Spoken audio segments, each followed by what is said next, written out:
अस्सलाम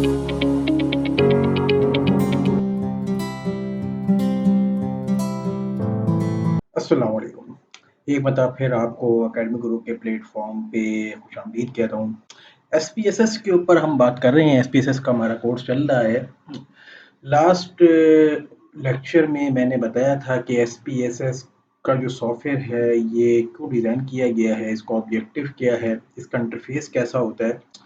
तो बेसिक मैंने बताया था कि वेरिएबल्स इसके अंदर कहाँ होते हैं, वेरिएबल व्यू क्या होता है, डेटा व्यू क्या होता है। इसके ऊपर हमने लास्ट डिस्कशन हमने की थी। आज के लेक्चर में हम डिस्कस करेंगे कि जब वेरिएबल हम डिफाइन कर रहे होते हैं तो उसको डिफाइन करते हुए जो पैरामीटर्स वो हमसे पूछता है वो क्या होते हैं और कैसे जो है हम उसको डिफाइन करते हैं। ठीक है ना। तो पहले थोड़ी-सी ज़रा आपको मेरी बात समझनी पड़ेगी, फिर मैं आपको कंप्यूटर की स्क्रीन पे लेके जाता हूँ, फिर हम फिर उसको प्रैक्टिकली वहाँ जाके देखेंगे ये काम कैसे होता है। First of all, what is variable? Variable वो है जिसकी वैल्यू हर ऑब्जर्वेशन पे चेंज हो रही है। अगर मैं किसी भी कंपनी की सेल्स का डेटा कलेक्ट करूँ, तो हर पीरियड की सेल्स दूसरे पीरियड से डिफरेंट होगी। तो सेल्स तो एक वेरिएबल हो गया और जो उसके अंदर वैल्यूज मैंने पुट की वो उसके वेरिएबल के अकॉर्डिंग डेटा होगा। ठीक है जी। तो जब भी हम प्राइमरी डेटा कलेक्ट करते हैं, अमूमन जब क्वेश्चनर के थ्रू हम डेटा कलेक्ट करते हैं तो जितने क्वेश्चंस होते हैं उसके हम वेरिएबल्स असाइन करते हैं और उसके रिगार्डिंग जो है वो हम डेटा उसके अंदर पुट कर देते हैं तो हमारे पास डेटा फाइल क्रिएट हो जाती है। ठीक है जी। तो और अब हम चलते हैं जब सॉफ्टवेयर की स्क्रीन के ऊपर और देखते हैं कि जब वेरिएबल डिफाइन करते हैं तो वो क्या-क्या चीज़ें जो है वो हमसे पूछता है। तो चलिए आइए हम कंप्यूटर की स्क्रीन पे चलते हैं और देखते हैं कि ये काम कैसे होता है। अच्छा जी, हम एसपीएसएस की स्क्रीन पे आ गए हैं और इस टाइम मैं वेरिएबल व्यू पर हूँ। मैंने लास्ट लेक्चर में बताया था कि ये डेटा व्यू होता है, यहाँ पे डेटा एंटर होता है और ये वेरिएबल व्यू के ऊपर हम वेरिएबल डिफाइन करते हैं। ठीक है जी। अभी ब्लैंक शीट है, कोई वेरिएबल यहाँ पे डिफाइंड नहीं है। जब वेरिएबल डिफाइंड नहीं है तो ज़ाहिर सी बात है डेटा पे नहीं होगा। ठीक है ना। तो हम यहाँ पे कोई भी एक वेरिएबल असाइन करते हैं पहले। ठीक है ना। जस्ट लाइक कि मैं बोलता हूँ कि एज। अच्छा जी, एज तो है वेरिएबल का नेम। देखिए फर्स्ट कॉलम किसका है, नेम का ना। तो नेम जो भी वेरिएबल जिस नाम से पहचाना जाएगा तो वो उसका क्या है, नेम है। ठीक है ना। यहाँ पे आगे एक लेबल आ रहा है और यहाँ पे हम एक नंबर नाम लिख देते हैं, एज ऑफ रिस्पोंडेंट लिख दें इसको हम पूरा। ठीक है जी। अब यहाँ पे जरा देखने की बात ये है कि मैंने यहाँ पे एज लिखा और एज ऑफ रिस्पोंडेंट। अब दो नाम हो गए, एक एज यानी कि बात तो ही हो रही थी और एज ऑफ रिस्पोंडेंट यानी कि जो भी रिस्पोंडेंट है उसकी एज। तो दो नाम हो गए। अब ये तो वो नाम है जो जो एसपीएसएस जानता है कि मैंने किसी भी वेरिएबल को किस नेम से कॉल करना है। लेकिन जब भी एसपीएसएस इसके ऊपर कोई एनालिसिस परफॉर्म करेगा तो रिजल्ट्स के अंदर ये शो करेगा। ठीक है ना। अगर मैं इसको ब्लैंक छोड़ देता हूँ तो रिजल्ट्स के अंदर भी यही वाला नाम शो होगा। तो ये जो बात है हमें समझने की है कि अमूमन हम नेम के अंदर शॉर्ट फॉर्म लिखते हैं और लेबल के अंदर पूरा डिस्क्रिप्टिव फॉर्म के अंदर वेरिएबल को डिफाइन करते हैं। ठीक है ना। तो ये तो बात है नेम और लेबल में डिफरेंस। ठीक है जी। टाइप की हम बात करते हैं जी। टाइप, हमें पता है कि जब भी हम कोई वेरिएबल डिफाइन करते हैं तो हमने उस वेरिएबल के अगेंस्ट कोई ना कोई डेटा एंटर करना होता है। तो वो डेटा की नेचर क्या है इसको जानते हुए हमें वेरिएबल की टाइप सेट करनी पड़ती है। मिसाल के तौर पे अगर पीछे एज लिखा हुआ है ना तो पीछे एज लिखा हुआ है तो इसका मतलब है कि एज नंबर है तो डेटा न्यूमेरिक ही होगा। अब आपने देखा होगा जैसे ही मैंने यहाँ पे पुट किया था तो यहाँ पे खुद ब खुद न्यूमेरिक आ गया था। तो बाय डिफॉल्ट एसपीएसएस वेरिएबल की टाइप न्यूमेरिक लेता है, मैंने लास्ट लेक्चर में भी बताया था। बाय डिफॉल्ट हमें न्यूमेरिक ही ये कंसिडर करता है कि कोई भी वेरिएबल न्यूमेरिक होगा और जब भी हम प्राइमरी डेटा को के साथ डील कर रहे होते हैं तो हम ज्यादातर न्यूमेरिक डेटा ही पुट करते हैं। लेकिन अगर हमें टाइप को चेंज करना है तो हमें इन तीन डॉट्स के ऊपर क्लिक करना पड़ेगा। तो यहाँ पे बहुत सारी टाइप्स आपको मिल जाती हैं। अगर आप डेट की फॉर्म में कलेक्ट करना चाह रहे हैं, अगर आप जो है टेक्स्ट की फॉर्म में डेटा एंटर करने जा रहे हो, स्ट्रिंग को सिलेक्ट करेंगे। ठीक है ना। ज्यादातर इसमें ऑप्शन बहुत सारे हैं। आप करेंसी ऑप्शन भी है, डॉलर ऑप्शन भी है, कस्टम करेंसी भी है। ठीक है जी। और रिस्ट्रिक्टेड भी नंबर न्यूमेरिक भी है। ठीक है जी। अब यहाँ पे बात सारी ये है कि हमें पास ज़्यादातर क्या चीज़ इस्तेमाल होती है, हमारे पास ज़्यादातर न्यूमेरिक इस्तेमाल होता है, जो बाय डिफ़ॉल्ट देता है, या फिर अगर आपने किसी का नाम डालना है या किसी के बारे में कोई डिस्क्रिप्शन डालनी है, तो हम स्ट्रिंग ले लेते हैं, ठीक है? या फिर कभी-कभार अगर हम कोई डेट ऑफ बर्थ पूछ रहे हैं, किसी भी कॉलम में डेट डालनी है, तो हम यहाँ से डेट सेलेक्ट कर लेते हैं। इनकम डालनी है, तो हम यहाँ से डॉलर या कस्टम करेंसी सेलेक्ट कर लेते हैं। तो ज़्यादातर हमारे पास यही जो ऑप्शंस हैं, ये इस्तेमाल होते हैं। फिलहाल हमने एज लिया हुआ है तो हम इसको न्यूमेरिक ही रहने देते हैं, तो हम डिस्टर्ब नहीं करते। विथ अगर यहाँ पर ये एज वेरिएबल डिफाइन हो गया, ठीक है नहीं, तो अब यहाँ पे डेटा व्यू के अंदर आ जाते हैं और यहाँ पे हम डेटा एंटर करते हैं। तो कितने नंबर्स का हम डेटा एंटर कर सकते हैं, तो यहाँ पे 8 डिजिट तक ही एक्सेप्ट करेगा, क्योंकि यहाँ पर जो हमारे पास विथ है वो 8 है, ठीक है। तो विथ 8 यानी कितने, हम बाय डिफॉल्ट इसको 8 ही रहने देते हैं। तो ये और कॉलम ये दोनों 8 बाय डिफॉल्ट होते हैं, तो इसको हम बाय डिफॉल्ट ही रहने देते हैं, इसको नहीं छेड़ते, क्योंकि 8 से अगर हम एक्सटेंड करेंगे तो इतनी बड़ी जो वैल्यूज हैं इसकी हमें ज़रूरत नहीं है। ज़ाहिर सी बात है, एज का डेटा है तो एज तो डबल फिगर में भी, थ्री फिगर में भी बहुत मुश्किल से ही आती है, ठीक है जी। तो हम इसको 8 पे ही रहने देते हैं। अच्छा जी, अब ये देखना पड़ेगा कि जो भी वेरिएबल हम डिफाइन कर रहे हैं उसके आगे उसके जो नंबर है, जो भी न्यूमेरिक नंबर है, अगर यहाँ पे टाइप न्यूमेरिक है, तो क्या नंबर के बाद डेसिमल होगा या नहीं होगा, और अगर होगा तो डेसिमल के बाद कितने नंबर्स होंगे। अगर एज है तो ए नंबर एज पॉइंट में हो सकती है 3.5 साल, 3.5 से या 3.6 ईयर्स, तो हम यहाँ पे 2 डिजिट रख लेते हैं एज के लिए, ठीक है ना। अगर यहाँ पे कोई भी वैल्यू ऐसी है जो कि डिस्क्रीट फॉर्म में है, यानी कि मिसाल के तौर पे आप नंबर ऑफ फैमिली मेंबर्स पूछ रहे हैं, आप किसी के जो है ना number of students in the class का डेटा है, ठीक है जी, या नंबर ऑफ प्रोडक्ट सेल्स का डेटा है, तो वो तो कभी भी पॉइंट में नहीं हो सकता, वो डिस्क्रीट वैल्यू होती है। अगर ऐसा कोई भी वेरिएबल होता तो मैं यहाँ पे इसको डेसिमल प्लेस को 0 कर देता, तो ताकि पॉइंट के बाद कोई भी डिजिट वो शो ना करे, ठीक है ना। तो वो जो है पॉइंट वो खत्म कर देता। फिलहाल हम इसको 2 पे रहने देते हैं, क्योंकि एज जो है वो पॉइंट में आ सकती है, ठीक है। लेबल के बारे में आपको ऑलरेडी बता दिया।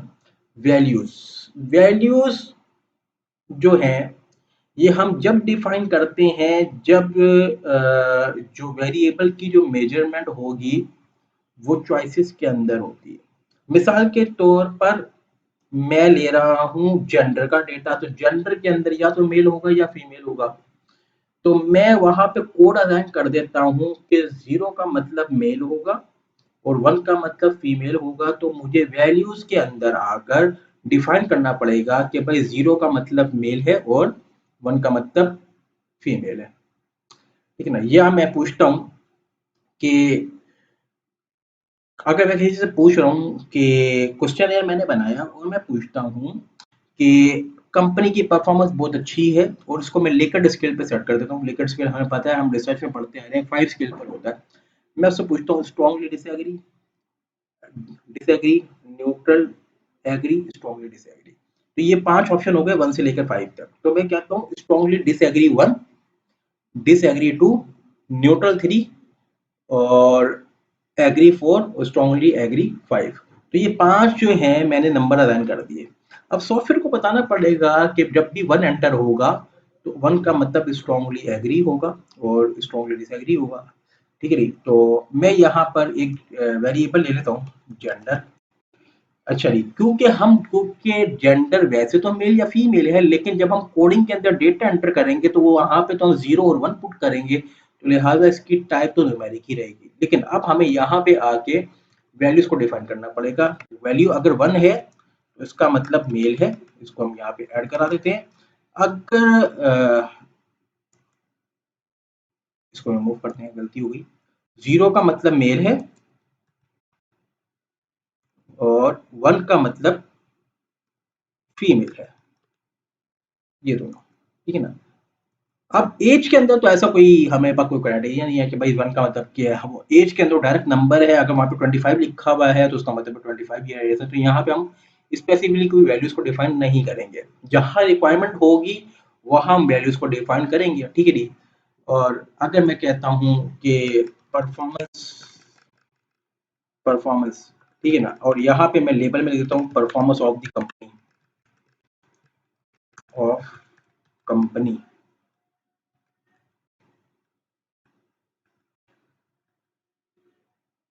ठीक है जी।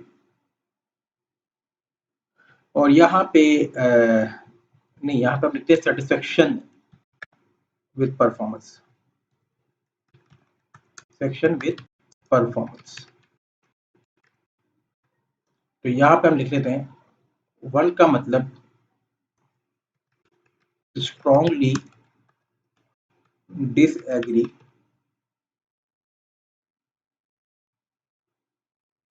2 का मतलब डिसएग्री, 3 का मतलब हो गया न्यूट्रल,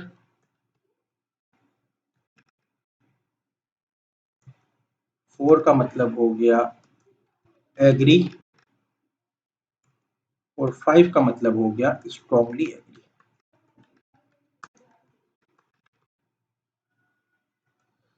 तो ये 5 वैल्यूज मैंने यहाँ डिफाइन कर दी। मिसिंग जो है ये मैं आगे चल के बताऊंगा कि मिसिंग डेटा के साथ कैसे ट्रीट करते हैं। बाकायदा हमारे पास मिसिंग वैल्यूज का हमारे पास टेस्ट होता है। असल में होता ये है कि जब भी हम रिस्पोंडेंट से डेटा कलेक्ट कर रहे होते हैं ना, तो कुछ रिस्पोंडेंट कुछ सवाल का आंसर नहीं देते हैं, तो वो वैल्यूज हमारे लिए मिसिंग वैल्यूज क्रिएट होती हैं। तो उसके साथ हमें कैसे ट्रीट करना है, तो यहाँ पे उसके रिगार्डिंग कुछ ऑप्शन हमें मिल जाते हैं, लेकिन हम उसके साथ यहाँ ट्रीट नहीं करते। हम डेटा कलेक्शन के बाद जब डेटा क्लीनिंग कर रहे होंगे तो वहां पे हम मिसिंग वैल्यूज के साथ डील करेंगे। तो इसको अभी हम यहाँ पे नन छोड़ देते हैं।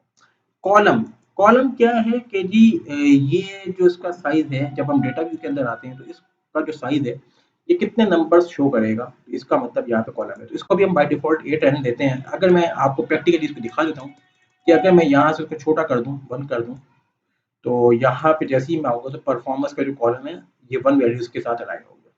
ठीक है ना। तो ये छोटा हो गया, आप ज़्यादा वैल्यूज हम इसको नहीं छेड़ते, हम इसको 8 ही रहने देते हैं। अलाइनमेंट राइट होगी या लेफ्ट होगी, ये जो डेटा एंटर कर रहे हैं उसकी अलाइनमेंट है। ठीक है जी। तो ये हम बाय डिफॉल्ट राइट रहने देते हैं। ठीक है जी। और हमें जो है ये देखिए ये राइट पे आ रही है वैल्यू, तो इसका मतलब अलाइनमेंट इसकी राइट है। ठीक है जी। तो यहाँ पे अब मेजरमेंट, मेजरमेंट हमें 3 किस्म के आते हैं। हम जो है 4 किस्म के मेजरमेंट हमें रिसर्च के कोर्स में पढ़ाए जाते हैं। नॉमिनल, ऑर्डिनल, इंटरवल और रेशो। इंटरवल और रेशो को कंबाइन करके यहाँ पे स्केल बना दिया गया है, नॉमिनल ऑर्डिनल। ठीक है। अगर जरा बात को समझना है कि अगर मैं जेंडर का जो वेरिएबल है, मेरा जो जेंडर का वेरिएबल है, यहाँ पे मुझे नॉमिनल सेलेक्ट करना है, और जो परफॉर्मेंस है इसके अंदर मैंने ऑर्डिनल सेलेक्ट करना है, और यहाँ पे मैंने स्केल सेलेक्ट करना है। मैंने कैसे डिसाइड किया कि मुझे स्केल कैसे सेट करना है, क्योंकि मैंने वेरिएबल की नेचर को देखा। अब अगर जेंडर को देखा जाए तो जेंडर के अंदर वैल्यू या तो 0 होगी या 1 होगी। 0 का मतलब मेल और 1 का मतलब फीमेल। प्रैक्टिकली देखा जाए तो 1 का फिगर 0 से बड़ा है, लेकिन 0 और 1 का जो डिफरेंस है वो मैथमेटिकली कोई डिफरेंस नहीं है, सिर्फ आइडेंटिफिकेशन के लिए। इसकी एक और मिसाल ऐसे ले लेते हैं कि क्लास के अंदर जो बच्चों के रोल नंबर होते हैं, एक बच्चे का रोल नंबर 1 है और एक का 100 है। तो जो 1 वाला 100 से कोई बेहतर नहीं है, या 100 वाला 1 से कोई बेहतर नहीं है। ये जो 1 और 100 है सिर्फ आइडेंटिफिकेशन के लिए है। तो जहाँ पे नंबर सिर्फ आइडेंटिफिकेशन के लिए यूज हो रहे होते हैं, वहां पे हम उसको नॉमिनल स्केल रिकमेंड करते हैं। ठीक है, नॉमिनल वाला स्केल होता है वो। ठीक है। तो 0 का मतलब मेल और 1 का मतलब फीमेल। इसका मतलब ये नहीं है कि मेल जो है वो 0 है तो वो फीमेल से कम है। हम 0 का मतलब सिर्फ मेल को रिप्रेजेंट करने के लिए हमने उसको एक कोड असाइन कर दी है कि भाई 0 जहाँ भी है तो हम समझ जाए कि वो मेल है, 1 जहाँ भी है तो समझ जाए वो फीमेल है। अगर जो है हम जब डेटा रिसीव करेंगे, क्वेश्चन को हम जब कोडिंग फॉर्म में कन्वर्ट करेंगे, तो अगर रिस्पोंडेंट ने वहां पे मेल पे चेक किया होगा तो हम यहाँ पे 0 कर देंगे, फीमेल पे चेक किया होगा तो हम यहाँ पे 1 पुट कर देंगे। ठीक है नहीं। तो यहाँ पे ये बात समझने की है। ठीक है नहीं। ऑर्डिनल स्केल के अंदर ये होता है कि इसको हम रैंकिंग स्केल भी हम कहते हैं। तो रैंकिंग स्केल का मतलब ये होता है कि जस्ट लाइक के यहाँ पर 1 से लेकर 5 तक की कोडिंग है। तो जरा देखिएगा, इसका मतलब अगर किसी ने 5 स्ट्रांगली एग्री पुट किया और वो 5 वहां पे पुट करता हूं मैं, तो इसका मतलब है 5 वाला 1 से बेटर है। रैंकिंग हो रही है 1 से लेकर 5 तक की।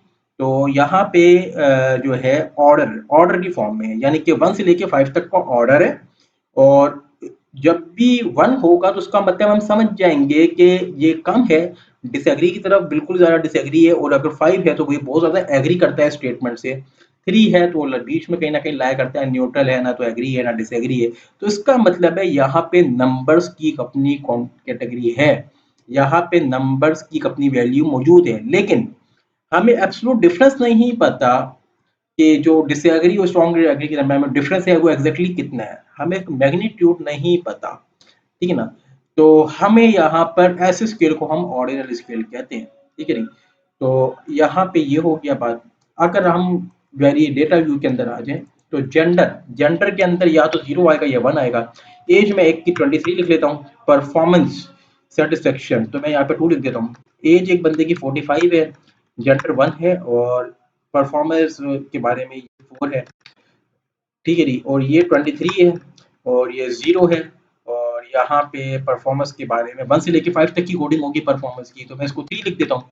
ये जो है ये 25 है, 35 है, और ये 1 है, और यहाँ पे जो है इसकी जो कोडिंग है 2 है। ठीक है ना। यहाँ पे जो कोडिंग है जो एज है वो 34 है, और इसकी कोडिंग 0 है, और यहाँ पे जो है 4 कर देते हैं। ठीक, अब यहाँ पे जो वैल्यूज आ रही है तो 0 और 1 आ रही है, और यहाँ से लेकर 1 से लेकर 4 तक आ रही है। यहाँ पे रैंडमली जितनी भी उसकी एज है वो एग्जैक्टली वैल्यू आ रही है। यानी कि मुझे पता है कि 23 वाली एज में और 34 वाली एज के अंदर एग्जैक्टली डिफरेंस है कितना। मुझे इसके मैग्नीट्यूड का पता है। अगर वेरिएबल की नेचर ऐसी है कि आपको डिफरेंस के मैग्नीट्यूड का पता है, तो वहां पे वेरिएबल की टाइप को आप स्केल सेलेक्ट करेंगे। ठीक है ना। तो ये बड़ा इंपॉर्टेंट है कि आप जब भी वेरिएबल को डिफाइन करते हैं तो आपने क्या करना होता है कि आप स्केल में चल देते हैं। ठीक है ना। स्केल पे आपको मैग्नीट्यूड का पता होता है। ठीक है ना। तो हमें यहाँ पर ये तमाम तरीके कार क्या होते हैं, ये हमारे पास वेरिएबल, ये रोल के हम आगे चल के बताएंगे कि रोल जो है आगे फर्दर जब हमारे पास का काम आएगा तो वहां पे मैं आपको एक्सप्लेन करूंगा। इनिशियली जब आप वेरिएबल असाइन करते हैं तो यहाँ तक के जो पैरामीटर्स हैं ये आपको डिफाइन करने होते हैं। ठीक है। तो स्केल जो है, मेजर्स जो है, ये हमने पढ़ लिए, तीनों बता दिए हमने। और हर एक वेरिएबल जो हमने डिफाइन किया वो एक अलग मेजरमेंट का है। एज स्केलिंग के ऊपर आएगा, जेंडर नॉमिनल के ऊपर आएगा, परफॉर्मेंस मेजरमेंट ऑर्डिनल के ऊपर आएगा। ठीक है, क्योंकि वो ऑर्डर की फॉर्म में है। ठीक है ना। तो यहाँ पे ये 3 चीजें हैं, ये आपको डिफाइन करती हैं इस तरीके से। ठीक है जी। अब जो नेक्स्ट सेक्शन होगा उसके अंदर जो है हम उम्मीद करता हूँ आपको बातें समझ में आ रही होंगी। अब जो नेक्स्ट सेशन होगा उसके अंदर हम देखेंगे कि बाकायदा हम डेटा फाइल को कैसे ओपन करते हैं। और अब जो नेक्स्ट सेशन होगा वो मेरा नॉर्मल डिस्ट्रीब्यूशन के ऊपर होगा। अब हम बाकायदा टेक्नोलॉजीज की तरफ जाएंगे। हमने डेटा पुट करना सीख लिया और हमने वेरिएबल डिफाइन करना सीख लिए। अब हम डेटा पुट करेंगे और उसके ऊपर स्टैटिस्टिकल टेस्ट लगाएंगे। हम नॉर्मल डिस्ट्रीब्यूशन से स्टार्ट करेंगे और फर्दर जो है हम आगे फिर हम मूव ऑन करते चले जाएंगे। पहले हम डिस्क्रिप्टिव निकालना सीखेंगे, डिस्क्रिप्टिव भी निकालना सीखेंगे, फिर नॉर्मल डिस्ट्रीब्यूशन भी चेक करेंगे। फर्दर इस तरीके से हम आगे चलते रहेंगे। तो मैं आपको रिकमेंड करूंगा कि आप चैनल के साथ इन टच रहिए। एसपीएसएस के ऊपर ये एक बड़ा कॉम्प्रिहेंसिव जो है मैं एक मटेरियल जो है मैं डालने जा रहा हूँ। तो आप चैनल को सब्सक्राइब कर लें और आप इसके साथ इन टच रहें चैनल के साथ। इंशाल्लाह बड़ा कॉम्प्रिहेंसिव यहाँ पे जो है पूरा ट्रेनिंग मटेरियल जो है मैं यहाँ पे अपलोड करने वाला हूँ। तो मिलते हैं इंशाल्लाह फिर अगली वीडियो में। अल्लाह हाफिज़।